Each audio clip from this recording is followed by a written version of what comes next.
Hello बच्चों, online class में आपका स्वागत है। बीएसटीसी फर्स्ट ईयर शिक्षा के उद्देश्य ज्ञान एवं पाठ्यचर्या। हमारी जो इकाई चल रही थी वो इकाई 2 चल रही थी और इकाई 2 में हम बौद्ध दर्शन के बारे में अध्ययन कर रहे थे। आज हम बौद्ध दर्शन के सिद्धांतों के बारे में अध्ययन करेंगे। पिछली बार हमने बौद्ध दर्शन के परिचय के बारे में अध्ययन किया।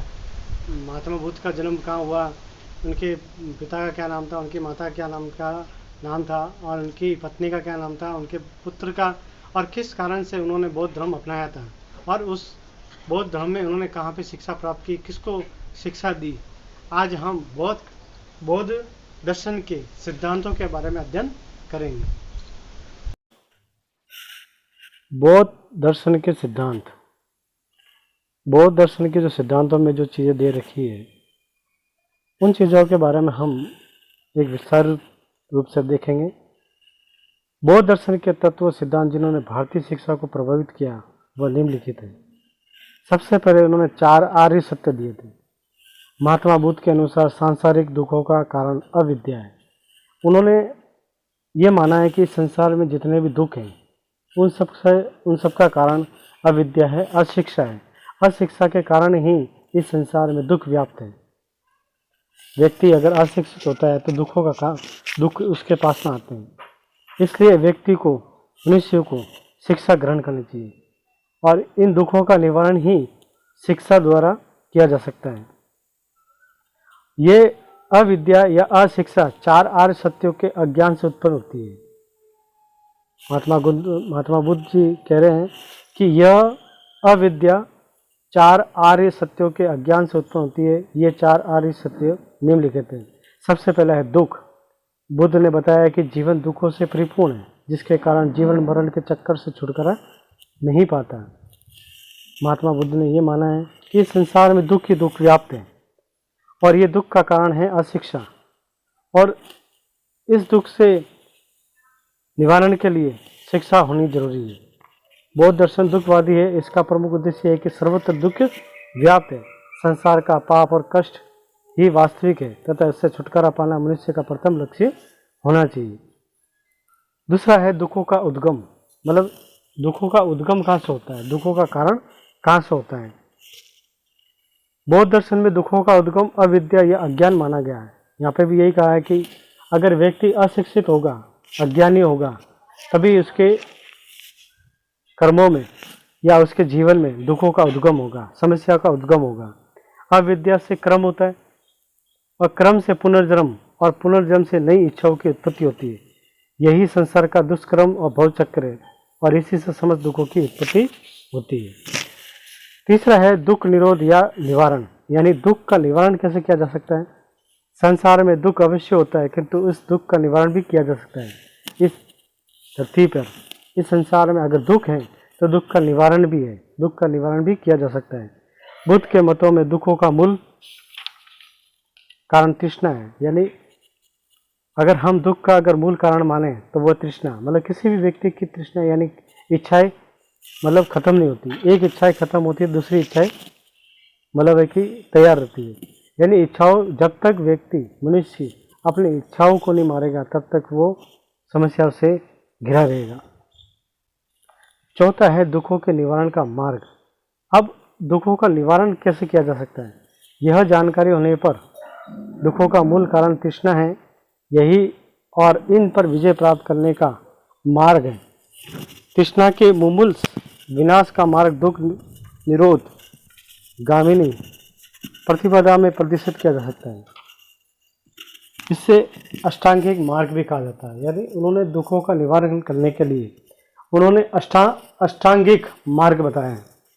अब अष्टांगिक मार्ग कौन कौन से, कि सम्यक दृष्टि, सम्यक संकल्प, सम्यक वाक, सम्यक कर्म, सम्यक आजीव, सम्यक भाव, सम्यक स्मृति और सम्यक समाधि। ये अष्टांगिक मार्ग बताया है अपने महात्मा बुद्ध ने। अब इसमें सम्यक दृष्टि में दुखों के विनाश की बीच का मार्ग सम्यक दृष्टि है। यानी हमें दुख और सुख, सत्य और असत्य, पाप और पुण्य में अंतर करना आना चाहिए। हमें समान रूप से उनको देखना चाहिए। दूसरा है सम्यक संकल्प, सांसारिक भोग विलास एवं सुखों की कामना का परित्याग, आत्म परिष्कार का संकल्प दूसरा मार्ग है। तीसरा है सम्यक वाक, सदैव सत्य भाषण एवं असत्य बोलने का त्याग सम्यक वाक कहलाता है। यानी हमें हमेशा सत्य बोलना चाहिए, सच बोलना चाहिए। सम्यक कर्म, हमें अच्छा कर्म करना चाहिए, शुद्ध कर्म करना चाहिए।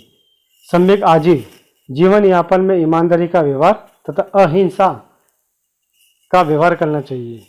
सम्यक भाव, इसका अर्थ है कि मनुष्य को कुप्रवृत्तियों के दमन और सत प्रवृत्तियों के विकास का सदैव प्रयास करना चाहिए। यानी जितने भी कुप्रवृत्तियां हैं उनका विनाश करना चाहिए, और जो जितनी भी सद प्रवृत्तियां हैं उनका हमेशा विकास करना चाहिए, उनका हमेशा बढ़ावा देना चाहिए।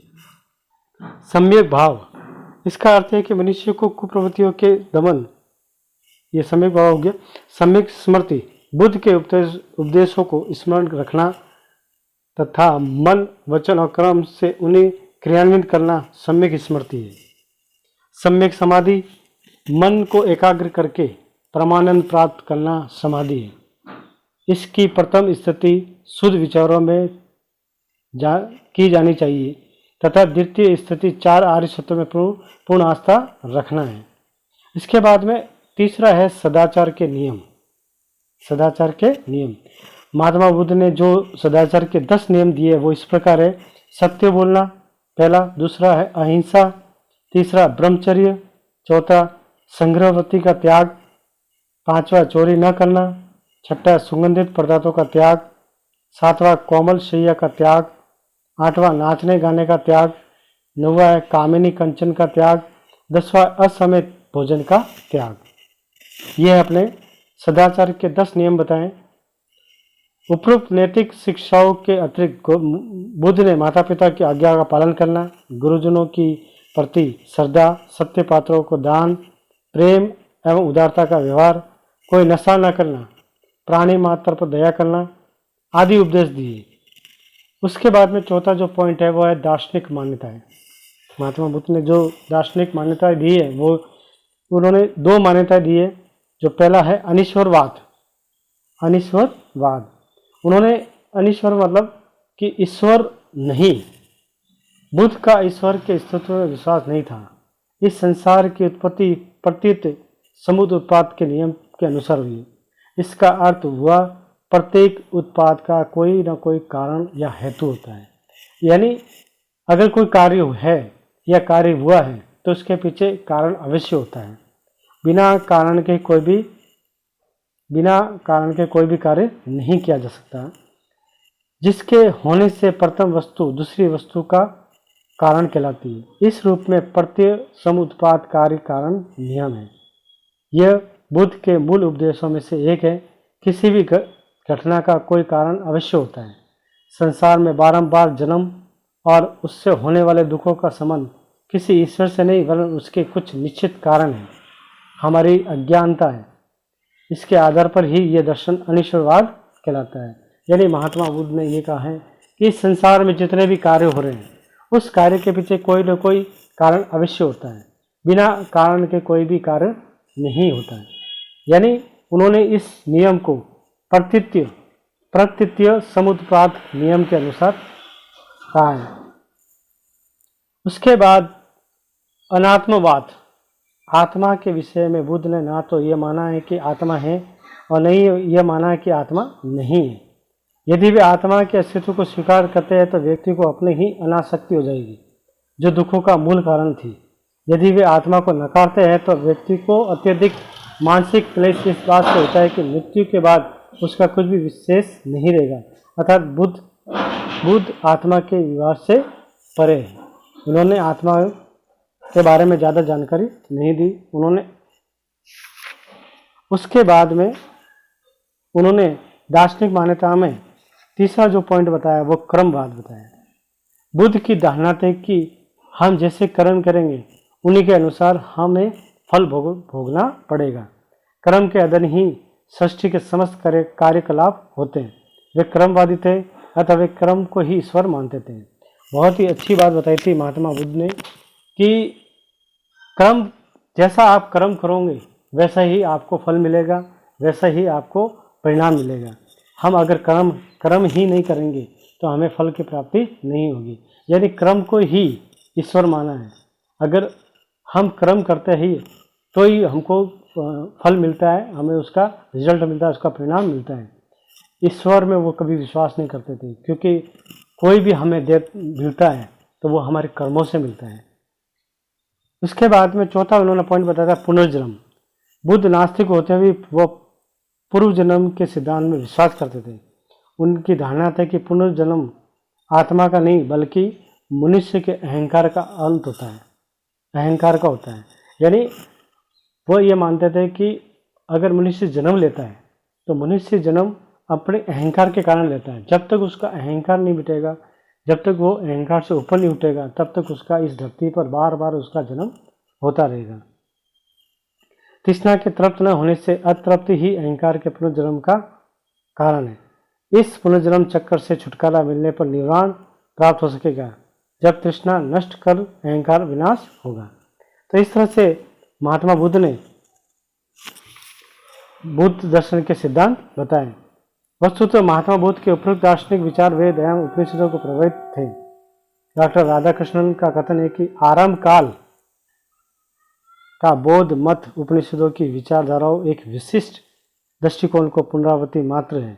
बौद्ध मत द्वारा उपनिषदों की शिक्षा जो अभी तक थोड़े से सुसंस्कृत लोगों तक ही सीमित थी, सार्वजनिक बन गई है। तो इस तरह से ये बौद्ध दर्शन के सिद्धांत आप लोगों को समझ में आए होंगे। अगर आप लोगों को समझ में नहीं आया हो तो कमेंट्स बॉक्स में या व्हाट्सएप पे मुझे पूछ सकते हैं। धन्यवाद।